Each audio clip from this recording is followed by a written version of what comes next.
गलत रास्ते में ले जाने के लिए कांग्रेस पार्टी महागठबंधन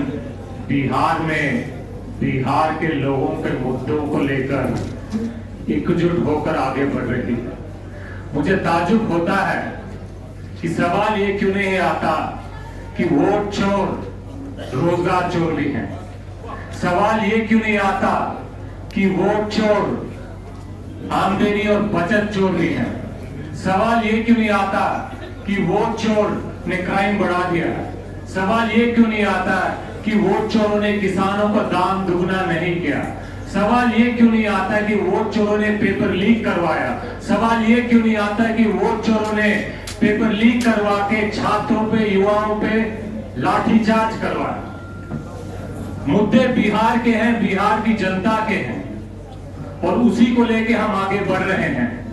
हम चाहते हैं कि जनता की आवाज बनिए, बिहार की आवाज बनिए, भारत की आवाज बनिए और वोट चोरों से सवाल कीजिए 11 साल में आपने क्या किया, 20 साल में आपने क्या किया। सवाल ये है, बिहार के हैं, भारत के हैं, जनता के हैं। धन्यवाद। सर एक सवाल है प्रशांत जी ने हमारे सहयोगी प्रशांत जी ने जो सवाल पूछा, तमाम सवालों में एक सवाल तो ये बढ़ता ही है ना कि महागठबंधन का चेहरा कौन है। पहला सवाल आपसे। दूसरा सर, डीसी साहब के जो संगठन सृजन अभियान है, इसका कोई टाइमलाइन है क्या? क्योंकि उदयपुर से लेके हैदराबाद तक लगातार संगठन को मजबूत करने की बात आप लोग ने की थी, तो 10 राज्यों में चल रहा है। Is there a timeline for this one? There are timeline. Clearly, we told about there are timeline. 2025 is the Sankaran Srijan Abhayan ka timeline.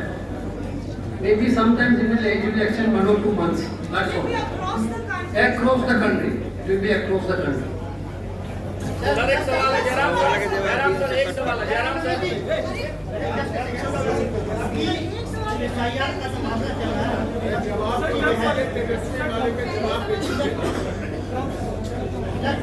FIR का मामला चल रहा है और 30 तारीख को फाइनल स्टार्ट होगा। इस बीच में 1-2 रोजों में एक बूथ पर 200-250 लोगों को नोटिस जारी है। कांग्रेस के किसी भी नेता की तरफ से इस तरह की इसका कोई खंडन नहीं हो रहा, क्या क्या हो रहा है उसके बारे में जानना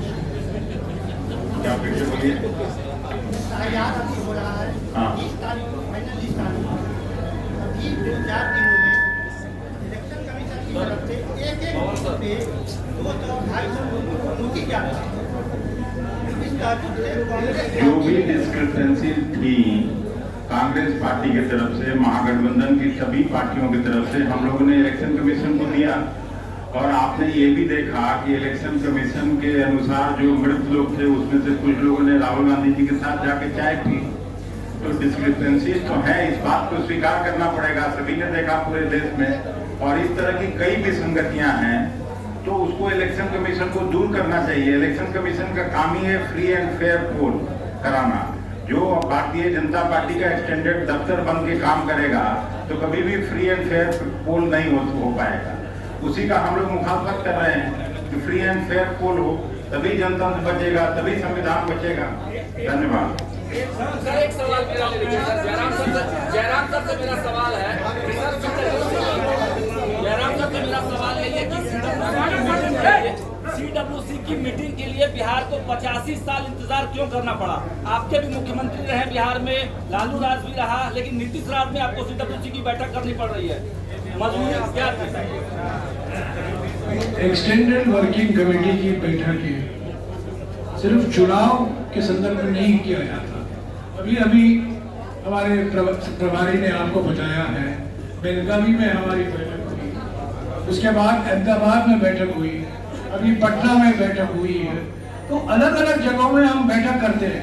साधारण तरीके से हम दिल्ली में कराते, ज्यादातर हमारे बैठकें दिल्ली में होती हैं, और कभी कभी हम दिल्ली के बाहर भी करते हैं। तो ये कहना कि हम बड़े दशकों के बाद पटना में आए हैं, हमारे कई ऐसे बैठकें बिहार में हुई है। ऐसा नहीं है बिहार में नहीं हुआ है। बिहार में हमारे नेता आते हैं, हमारे नेता आए हैं, हमारी बैठकें हुई हैं, विचार चिंतन मंथन हुआ है, पर एक्सटेंडेड वर्किंग कमेटी की बैठक जो अभी एक सिस्टम हमने चलाया है खड़गे जी ने और राहुल जी ने कि जहां हो सके तो दिल्ली के बाहर ही हम करें। तो बेलगावी में हुआ, एक साल के अंदर ये तीसरा बैठक है एक्सटेंडेड वर्किंग कमेटी का। 8 महीने का 8 महीने के अंदर ये कभी नहीं हुआ है। और ये एक जानबूझकर एक रणनीति अपनाई गई है खड़गे जी की और राहुल जी की कि हो सके जितना हो सके हम बात बाहर ही करें।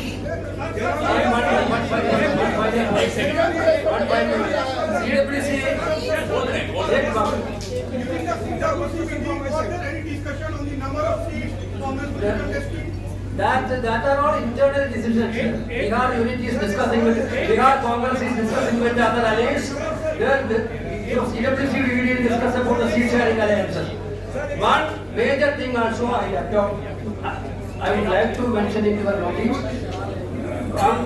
Working committee, extended working committee appreciated Telangana government today for introducing a historic decision. In Telangana, 42% reservation have been given to OBC and EBC in the local body election. This is the role of the Congress party. Telangana, we have given 42% reservation in the local bodies to OBC and EBC. Telangana is the first state which is giving OBC reservation in the local body 42%. CWC appreciates that also. We have going to promise on EBC issues. Immediately after this, Rahul Gandhi ji and all other Bhagat leaders will do that. Whatever we are promising, we are going to fulfill it. एक minute जो अभी तेलंगाना के बारे में इन्होंने कहा है, मैं आपको बता दूं कि तेलंगाना में सितंबर के महीने में 2023 में ऐसे ही एक बैठक हुई थी हैदराबाद में, एक्सटेंडेड वर्किंग कमेटी की बैठक हुई थी और 2 महीने के अंदर तेलंगाना में कांग्रेस की सरकार बनी। 2 महीने के अंदर कांग्रेस की सरकार बनी। अभी पटना में एक्सटेंडेड वर्किंग कमेटी की बैठक हो रही है और काउंटडाउन शुरू हो गया है। 2 महीने के अंदर महागठबंधन की सरकार बनेगी। धन्यवाद, बहुत बहुत धन्यवाद।